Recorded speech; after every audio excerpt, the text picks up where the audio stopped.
आप दिल्ली विश्वविद्यालय का एक प्रतिष्ठित कॉलेज है जाकिर हुसैन, आप उसमें असिस्टेंट प्रोफ़ेसर थे।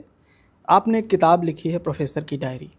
बहुत सारे लोगों ने ये सवाल उठाया कि एक असिस्टेंट प्रोफ़ेसर जो खुद को बोलता है कि वो ठेके पर प्रोफ़ेसर है, वो प्रोफ़ेसर की डायरी क्यों लिखा है? क्या उस किताब का नाम ये हो सकता था कि असिस्टेंट प्रोफ़ेसर की डायरी?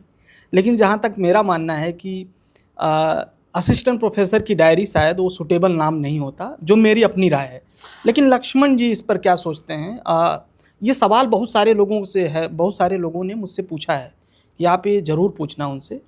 आपने अपने भूमिका में बताया कि पिछले दिनों की सबसे ज़्यादा बिकी किताब है जी, और मैं भी कह रहा हूँ हिंदी में मतलब आधिकारिक तौर पर हज़ारों प्रतियां बिकी, पायरेटेड करके तो इतनी बिकी है कि जिसका कोई रिकॉर्ड नहीं। जी, फिर भी मुझे अफसोस है कि जो लोग ये सवाल पूछ रहे हैं जी, उन लोगों के हाथ वो किताब नहीं गई। जी, अगर गई होती तो उसकी भूमिका में ही ये सवाल का जवाब है, हाँ, क्योंकि किताब कोई लिखता है तो सोच विचार कर लिखेगा ना कि उसका जी, नाम प्रोफेसर की डायरी क्यों है, जी, डायरी क्यों है, ये भी उसमें जवाब है, बिल्कुल। और प्रोफेसर की क्यों है। जी, क्योंकि जब वो डायरी लिखी जा रही थी तब तो मैं असिस्टेंट प्रोफेसर था हाँ, एडहॉक बेसिस पर। जी, किताब में हर जगह ये लिखा हुआ है कि मैं तदर्थ में असिस्टेंट प्रोफेसर था, जी, क्योंकि जब हम लोग कॉलेज में थे तो उस समय हमारे नाम के आगे लिखा रहता था doctor Lakshman Yadav assistant professor bracket में एडहॉक। जी, तो परमानेंट लोगों का ऊपर नाम होता था, नीचे एडहॉक लोगों का। बहुत सारे लोगों को तो मैंने सुना वो कहते हैं कि अरे वो तो प्रोफेसर ही नहीं था। तो जिसको पता नहीं, उस किताब में बहुत सिलसिलेवार बताया है कि इस किताब का नाम प्रोफेसर क्यों है, क्योंकि जिस विश्वविद्यालय ने असिस्टेंट प्रोफेसर की एडहॉक वाली नौकरी भी छोड़ छीन ली, कुछ लोग कहते हैं कि अरे एडहॉक पे था, झूठे ही प्रोफेसर कहता है। जी, भाई दिल्ली विश्वविद्यालय का सिस्टम ही इनको नहीं पता। हाँ, यहाँ असिस्टेंट प्रोफेसर होने की वो एक सीढ़ी थी, जी, और जो आएगा पहले वो एडहॉक प्रोफेसर होता था। बहुत कम ऐसा हुआ कि डायरेक्ट रिक्रूटमेंट हुआ। जी, तो आप एडहॉक पर काम करते थे, फिर इंटरव्यू होता है तो फिर आपको परमानेंट कर दिया जाता था। हम लोगों ने उसकी सालों साल लड़ाइयाँ लड़ी हैं। हमारे आई कार्ड पर लिखा होता था असिस्टेंट प्रोफेसर, जी, और किताब के शुरुआती पन्ने में बताया गया है कि मेरी माँ, मेरे घर वाले, गांव वाले, उनको नहीं पता कि असिस्टेंट प्रोफेसर क्या होता है, एसोसिएट क्या होता है और प्रोफेसर क्या होता है। जी, बिल्कुल। किताब के शुरुआती पन्ने बताते हैं कि जिसे लोग कहते हों कि वो मेरा प्रोफेसर है। जी, मैं नहीं कह रहा हूँ, जी, जी, बिल्कुल। मैं तो प्रोफेसर ही नहीं हूँ, मैं तो टेक्निकल जानता हूँ, इतना तो कम से कम पता होगा। मैंने जेएनयू के बड़े बड़े प्रोफेसरों को सुना, वो सब कह रहे थे कि अरे ये तो पता ही नहीं कैसे प्रोफेसर लिख दिया, बहुत बड़ी चीज़ होती है। हाँ, और बहुत बड़ी चीज़ वाले प्रोफेसरों को बहुत लोग नहीं जानते, तो बिल्कुल। उनकी भी कुंठा होती है कि मैं तो प्रोफेसर हूँ फिर भी कोई नहीं जान रहा, ये तो ठेके पे था अब वो भी नहीं रहा, इसके बारे में लोग चर्चा करते हैं। तो उसके लिए मैं दुआएं करता हूँ कि आपको दिल बड़ा मिले, जी, ताकि किसी के शोहरत से या किसी की चीज़ों से बेचैनी नहीं होनी चाहिए। जी, किताब पढ़ें, किताब में सब जवाब लिखा हुआ है कि वो प्रोफेसर की डायरी क्यों है। जी, और मैं अभी तो कुछ भी नहीं हूँ, लेकिन आज भी मैं जाता हूँ, मुझे इस बात का फ़क्र है कि किसी सामाजिक मंच पर जाता हूं तो संचालक मुझे कहते हुए बुलाता है कि अब प्रोफेसर लक्ष्मण यादव आपने अपने बीच में आपकी बात रखेंगे। जी, तो वो तमगा कौन छीन सकता है, ये समाज और जनता देती है। जी, और बाकी जो टेक्निकल इशू है वो किताब में है, इसलिए खरीद के एक बार पढ़ लिया जाए। जी। बिल्कुल आप ठीक कह रहे हैं कि ये जनता तय करती है कि कौन प्रोफ़ेसर रहेगा, कौन चिंतक रहेगा, कौन विचारक रहेगा। एक जो सवाल इसी से जुड़ा हुआ है कि आप बार-बार आपकी बातों में बार-बार डॉक्टर अंबेडकर आते हैं। लोग ये बोलते हैं कि आप जिस समुदाय से आते हैं वो कहीं न कहीं डॉक्टर अंबेडकर के आंदोलन से उस तरह नहीं जुड़ा रहा है। और आप ये भी कहते हैं कि अगर डॉक्टर अंबेडकर नहीं होते तो शायद मैं कहीं भैंस चरा रहा होता। ये पीड़ा क्या है कि एक व्यक्ति को ये कहना पड़ रहा है कि अगर नहीं होते तो मैं ये होता? बहुत अच्छा सवाल आपने किया। ये पीड़ा तो बहुत गहरी है, बहुत व्यापक है, और इस देश के बुनियाद में जी, जो कुछ लोगों के द्वारा, वर्चस्वशाली लोगों के द्वारा विभाजन की ऐसी नींव रच दी गई जिससे ये पीड़ा पैदा हुई है।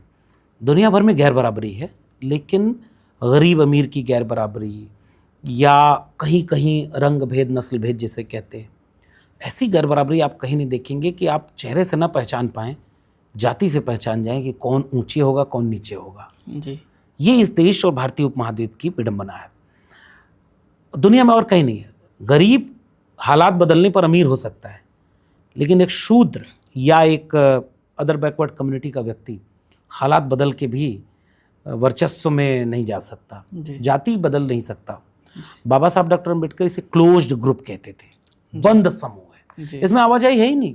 जी। ये इस देश की विडंबना विरोधाभास है, इसकी वजह से ये पीड़ा पैदा होती है।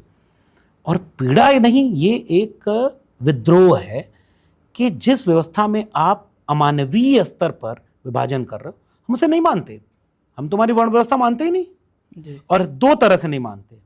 एक तो तुम्हारी वर्ण व्यवस्था फिट नहीं बैठती, जैसे तुम कहते हो कि ऋग्वेद के पुरुष सूक्त के 10वें मंडल से लेकर के मनुस्मृति तक, जी। मुख से ये पैदा हुए, भुजाओं से ये पैदा हुए, भाई ग्रंथ तो ये लिखा है, मानना तो तुमको भी चाहिए। हालांकि बाहर विदेशों में जाके ये सब नहीं बोलते हो, क्योंकि दुनिया हंसेगी तुम पर। वहाँ तो कुछ बोलते हो कि हम तो उस देश से आए हैं जहाँ बुद्ध पैदा हुए, युद्ध नहीं। लेकिन अपने यहाँ ऐसी चीज़ों को मानते हो। वो व्यवस्था जायज़ होती तो जो शूद्र को कह रहे हो तो उनके पैर से पैदा हुए, उसमें राजा कैसे पैदा हुए, ये मेरा सवाल है। जी। सम्राट अशोक, चंद्रगुप्त मौर्य, शिवाजी का राज तिलक क्यों नहीं करने दिया? जी। क्योंकि वो अगर तुम्हारी परिभाषा में राजा होते, क्षत्रिय होते, तो तुम राज तिलक करने से मना नहीं करते। फिर वो क्या थे? वो कुंभी किसान थे, मराठा थे, जी। तो शूद्र हो गए। ये तो मैं नहीं कह रहा हूं ना, तुम्हारा इतिहास बोलता है। जी। इसलिए ये वर्ण व्यवस्था फेक है, फ्रॉड है।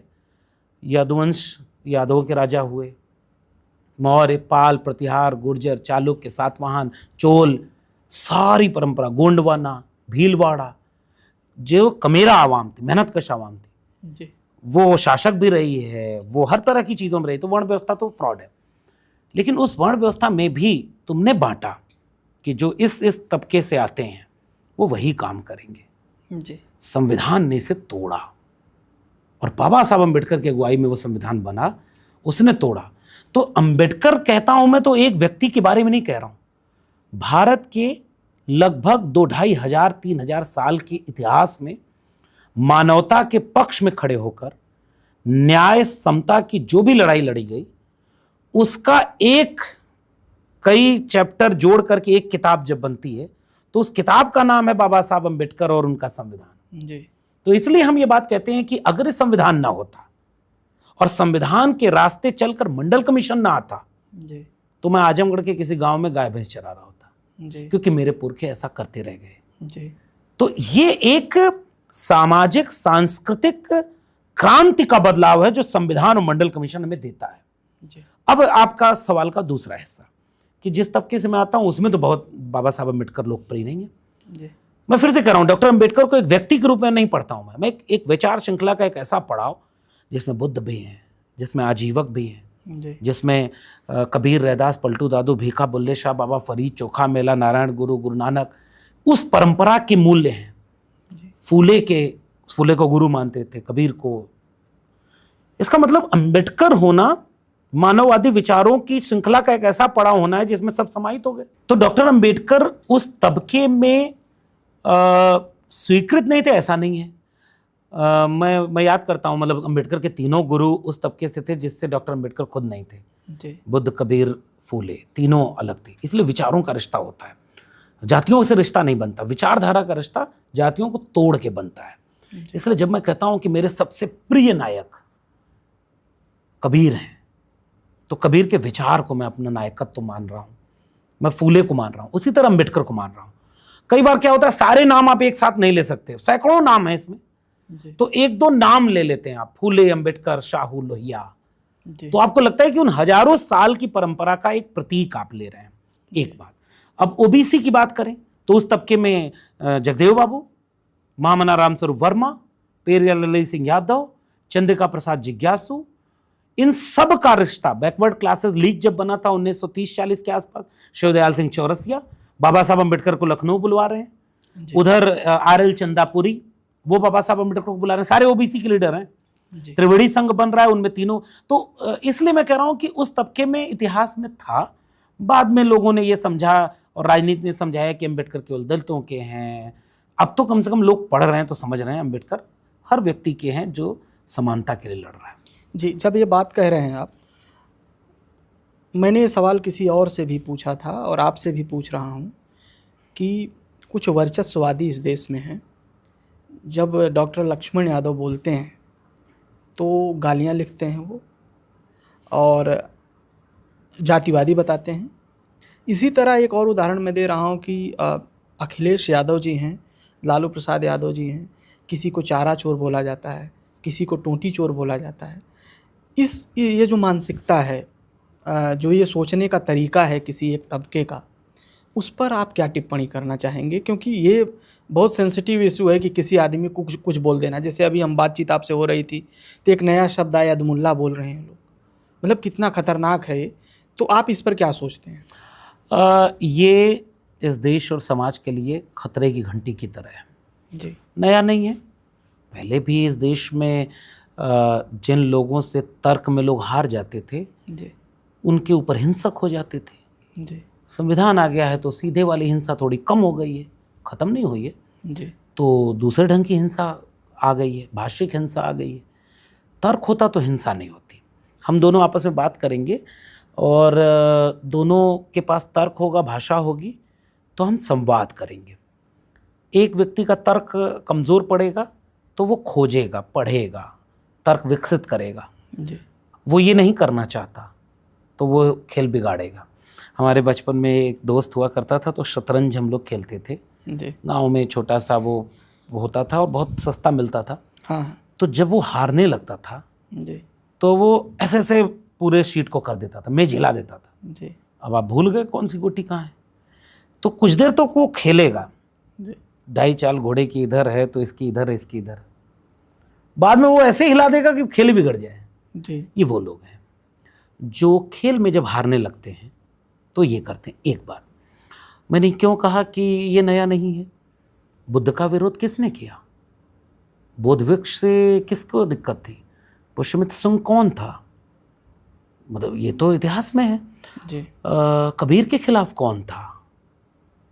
कबीर के खिलाफ तो क्या क्या नहीं हुआ उसी बनारस में। जी। जो काशी तन तजव कबीरा तो हरि कौन निहोरा। जी। क्या काशी क्या मगहर ऊसर। तो जिससे वो तर्क में हारते थे उसके खिलाफ हिंसक होते थे। तो कबीर के ऊपर हमला होता था, जी। रैदास के ऊपर हमलावर रहे वो, गुरु नानक। जहां भी तर्क भारी था वहां वो हिंसा सामने दिखेगी, निजी हिंसा दिखेगी, निजी आक्षेप दिखेगा। महात्मा फूले जब लड़ाई लड़ रहे थे तो पहले 2 लोगों को मारने के लिए भेजा गया घर में। जी। वो अब फिल्म बन गई, अब लोग सब हाँ। लोग जान गए। उस पर कितनी कैंची चली ये तो सबको पता है। बिल्कुल। कश्मीर फाइल पे नहीं चलेगी, केरला स्टोरी पे नहीं चलेगी, जी। और मंत्री विधायक सांसद मुख्यमंत्री सब बैठ के देखेंगे, टैक्स फ्री होगी। और जिस ज्योतिबा फूले की मूर्ति पर माला प्रधानमंत्री भी फहराते हों, उनकी जयंती की बधाई देते हों, उन पर फिल्म बनेगी तो भावना आहत हो जाएगी। ये इस देश की सच्चाई है। जी। तो ज्योतिबा फूले के घर भेजा गया मारने। उसमें गोंडीबा भी थे, वही गोंडीबा जिनको पात्र बना करके गुलामगिरी लिखी गई। जी। फूले से जो लोग तर्क में हार गए वो उनके ऊपर हमला किए, जी। जान से मारने के लिए भेजे। बाबा साहब अम्बेडकर के ऊपर हमला हुआ, जी। शाहू जी के ऊपर अपमानित करने के लिए कि इन्होंने आरक्षण लागू कर दिया, क्या क्या नहीं हुआ। जी।